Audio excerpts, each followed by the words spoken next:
Just a name, a location, and a deadline.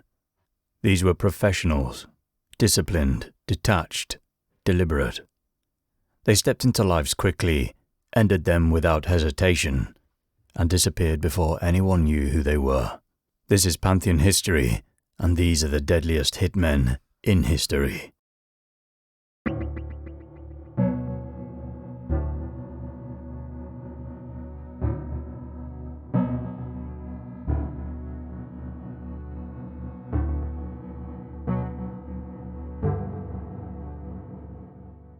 Richard Kuklinski led a double life. To neighbors in suburban New Jersey, he was a quiet family man, a husband, a father, seemingly ordinary. But beneath that surface was a man who claimed to have killed over 100 people, operating as a contract killer for the mafia, and at times, committing murders simply for practice. He worked with several organized crime families, including the Gambino and De Cavalcante syndicates, but remained largely independent. He prided himself on his ability to kill without hesitation or remorse, and with almost clinical variety. Kuklinski used guns, ice picks, cyanide-laced spray, and even a crossbow. He claimed to have committed murders in alleys, on highways, in hotel rooms, and even by feeding a victim alive to rats. He earned the nickname the Iceman for freezing bodies to disguise the time of death. But much of his legend is difficult to verify. Many of his most extreme stories surfaced only after his arrest, often during televised interviews or through ghost-written books. Law enforcement confirmed some of his crimes, but others lacked evidence or contradicted known facts. Some believe Kuklinski deliberately inflated his kill count to shape his own mythology. Still, he was convicted of 5 murders and sentenced to multiple life sentences. He died in prison in 2006, but not before giving a final round of interviews. Calm, calculated, and emotionless. Albert Anastasia was one of the most feared figures in the history of American organized crime. Born Umberto Anastasio in Italy, he immigrated to the United States as a teenager and quickly found his place in the Brooklyn docks, first as a laborer, then as a killer. By the 1930s, he had risen through the ranks of the mafia and become a founding force behind what would become known as Murder, Inc., a syndicate of contract killers who carried out hits on behalf of the National Crime Syndicate. More than just a figurehead, he was hands-on. Known for his explosive temper and ruthless efficiency, he's believed to have personally committed dozens of murders, possibly more. He was nicknamed the Lord High Executioner by the press, and his name became synonymous with the enforcement arm of the American Mafia during its most structured and lethal period. Victims often vanished without trace, their bodies never recovered. Though he was arrested several times, prosecutors struggled to make charges stick. Witnesses disappeared, testimonies collapsed, and in the world Anastasia helped build, silence was a currency, and fear did most of the work. Eventually, he took control of what would become the Gambino crime family and ruled with the same brutality that had made him indispensable. But in 1957, his career ended in the same fashion it had been built, violently. He was shot multiple times in a barber's chair at the Park Sheraton Hotel in Manhattan, a daylight hit that sent shockwaves through the underworld. No one was ever convicted for his murder, but many believe it was orchestrated by rivals within the mafia who saw Anastasia's volatility as a liability. Staying with Murder, Inc., Abe Kid Twist Reles was one of the most prolific and unnerving enforcers. Born in Brooklyn to Austrian Jewish immigrants, Reles came up through local street gangs before moving into the world of organized crime. He took his nickname from an earlier gangster, but his reputation was entirely his own. Reles had a preferred method, an ice pick to the ear. It was quick, quiet, and rarely left a mess. He became instrumental in dozens of contract killings, operating as part of Murder Inc.'s tightly managed execution squad. Orders came down and relays made them disappear, bodies, witnesses, and sometimes even entire paper trails. In the world he moved through, murder was logistics. But in 1940, the system began to fracture. Facing a life sentence, Relays flipped. His testimony gave prosecutors their first real map of the syndicate's internal structure. He named names, dates, methods, and motives. His statements helped convict Louis Lepke Buchalter and threatened to bring down others, including Albert Anastasia. For a year, he was the most dangerous man in the underworld due to the knowledge he had accumulated. In 1941, just before he was due to testify again, Relays fell 6 stories from a window at the Half Moon Hotel in Coney Island. He was under police guard. The official story claimed that he'd tied bedsheets together in an escape attempt and lost his grip. But few believed that. No one was charged. The timing was too convenient. Roy DeMeo was a killer with a taste for control. A member of the Gambino crime family, he became known for handling problems personally, eliminating targets with precision and calm detachment. Operating out of the Gemini Lounge in Brooklyn, DeMeo and his crew developed what became to be known as the Gemini method. Victims were shot in the head, immediately stabbed in the heart to slow blood flow, then taken apart in the building's back room. DeMeo didn't just oversee this system, he participated in it directly, again and again. Estimates vary, but he is believed to have personally killed at least 70 people, possibly more. He was quiet, methodical, and terrifying to those who worked with him. His ability to detach from the violence, to treat murder as a daily task, set him apart, even among other killers. As the bodies piled up, DeMeo's paranoia grew. He began acting without orders, eliminating people out of suspicion alone. Eventually, the Gambino leadership turned on him. In 1983, he was found dead in the trunk of his car, frozen and riddled with bullets. Just like those before, no one was charged. Giovanni Brusca, and the nickname Lo Scana Cristiani, the People Slayer.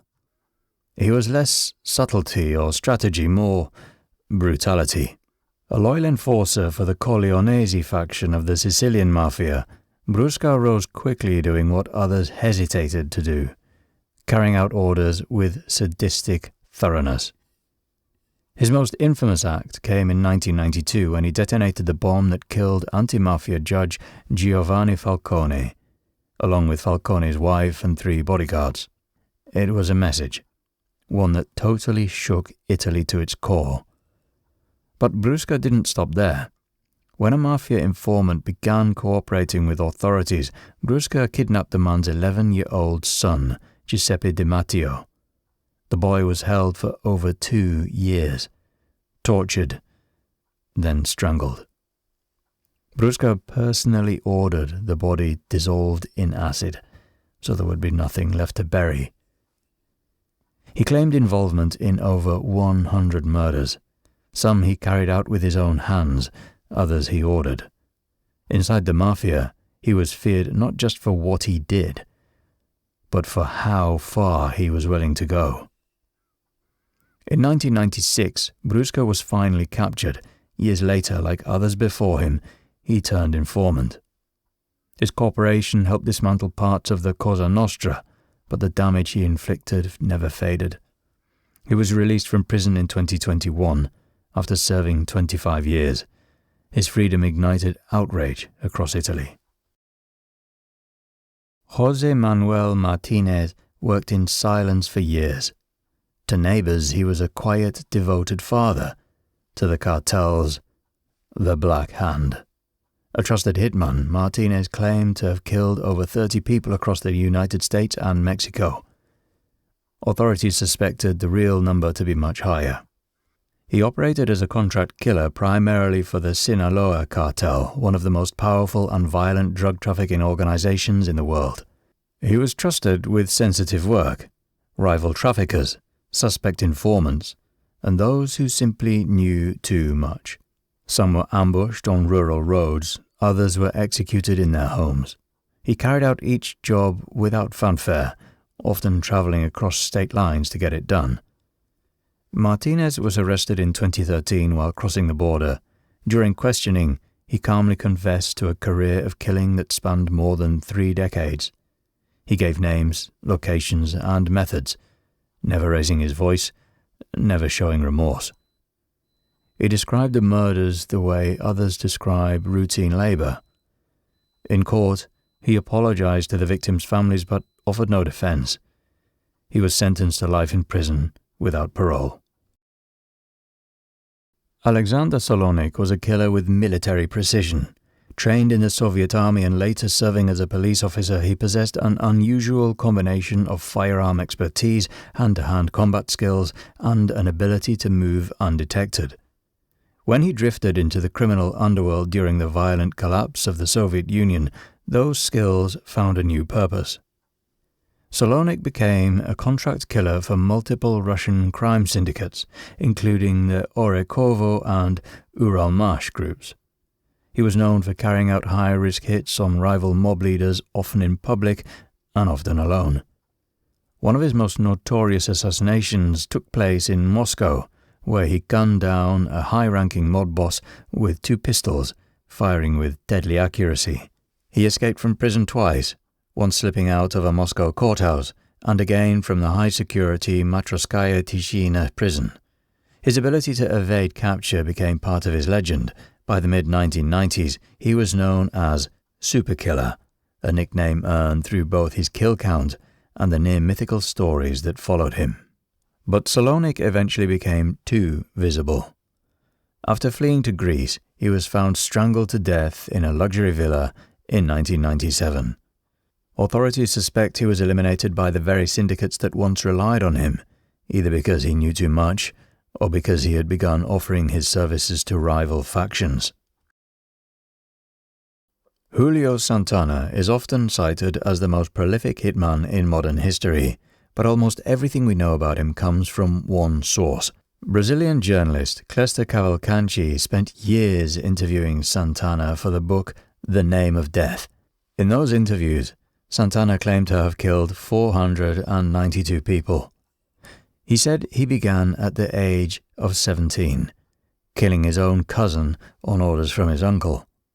From there, he described a career that spanned decades, working for drug traffickers, corrupt politicians, and landowners who wanted problems erased.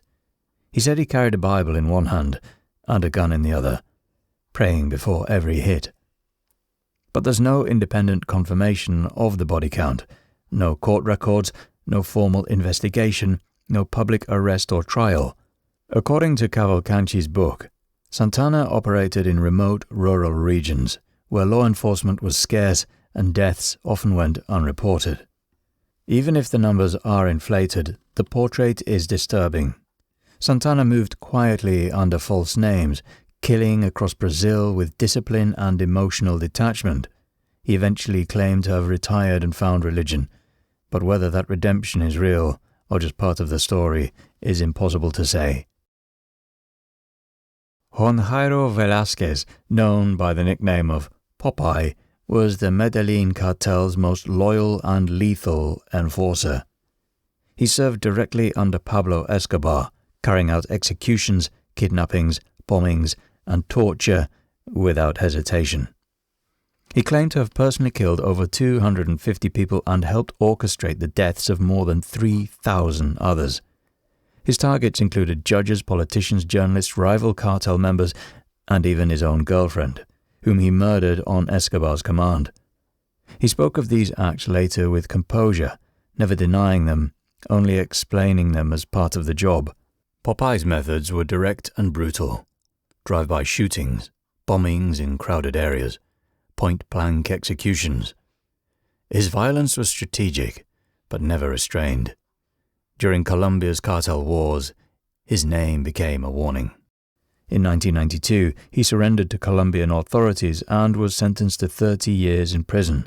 Upon release in 2014, he became an online figure, posting videos, writing a memoir, and speaking openly about his past.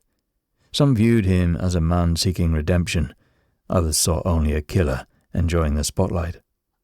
He died of cancer in 2020, but by then, his legacy was already cemented. Edgar Valdez Villarreal was born in Texas, raised on football fields and suburban streets, but his future didn't follow the usual path. By his early 20s, he had crossed the border into Mexico and risen through the ranks of the country's drug cartels. They called him La Barbie for his light skin and blue eyes, a nickname that stood in sharp contrast to the violence that followed him. He became one of the most feared enforcers of the Beltran-Leyva cartel, leading a personal hit squad responsible for executions, torture, and public displays of mutilated bodies. His crew filmed killings as warnings, messages meant to be seen. Valdez ran operations with discipline. He used military tactics, psychological warfare, and intimidation to eliminate rivals and secure territory. His methods were theatrical but effective. His reach extended deep into both the Mexican criminal world and American cities across the border. In 2010, Mexican authorities captured him after a high-profile manhunt. He was extradited to the United States in 2015 and sentenced to 49 years in federal prison. Jorge Ayala, better known as Rivi, was one of the most feared killers in the Miami drug wars. He worked directly for Griselda Blanco, a woman who helped turn cocaine into a billion-dollar industry. She relied on Ayala to carry out some of her most critical and violent orders, and he delivered without hesitation. His speciality was the motorcycle hit, a quick, clean execution carried out from a moving bike. He would ride up to a vehicle, fire through the window, and vanish before anyone had time to react. The method became a trademark of cartel killings in 1980s Miami, and Ayala was one of its most practiced operators. He confessed to more than 30 murders and was suspected in dozens more. Some were former cartel associates, others were rivals, and some were just in the wrong place at the wrong time. In one case, a 2-year-old boy was shot during a failed hit. Blanco laughed. Ayala didn't, but he kept working. In 1993, his career ended with an arrest. He agreed to testify against Blanco, and for a moment it looked like the case might end her empire for good. But while in custody, Ayala was caught having sexually explicit phone conversations with secretaries in the state attorney's office. The scandal derailed the case. Blanco was quietly deported. Ayala stayed behind. He remains in prison, serving life without parole. They were tools, shaped by violence, sharpened by necessity, and used without hesitation. Some killed for cartels, some for families, some for nothing more than a name and a price.